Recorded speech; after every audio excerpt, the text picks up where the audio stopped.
Yo, what's up guys? So this is a Mighty Miner cycle deck, bro. It's basically like almost bait, but it's not really bait because it's kind of just a Mighty Miner cycle until they can't do anything about it. You could essentially always have a Mighty Miner on the field or have 3 of them. It's a 2.1 elixir cycle, bro. So, do with that information what you will. Now, because it is a 2.1 cycle and you don't run a building, it's super important that you use Cannoneer as your tower troop, because without it, you're really not going to be able to defend half the things in the game. Now, you do notice that you have 2 win conditions, one of them being Bush.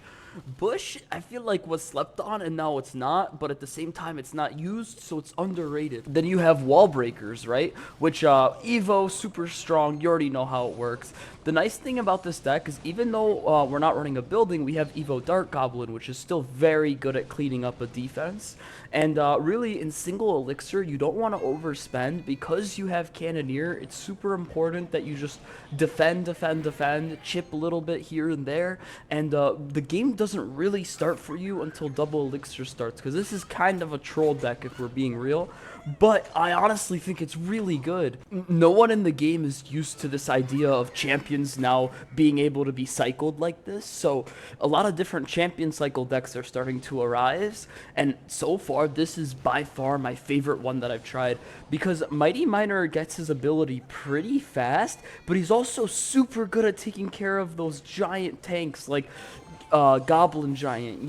This is exactly what I'm talking about right here, right? I have a Mighty, and I immediately play another one, use ability, and just go to the other lane. Now I have a tank for Evo Dart Goblin, and his cage is in the wrong lane. It's basically just a free tower.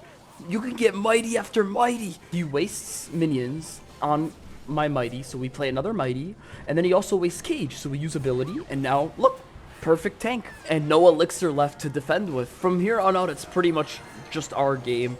There isn't really much left for him to do. Now, he does have Balloon, but you'll see. We pretty much just wrap this up real quick. He does the worst fireball I think I've ever seen in my life. I don't know why he's still placing cards. If I were him, I would have gave up by now. But, he's got heart. I'll give him credit for it. The little guy throws down a balloon, and, it scares me a little bit because I'm like, oh, shit.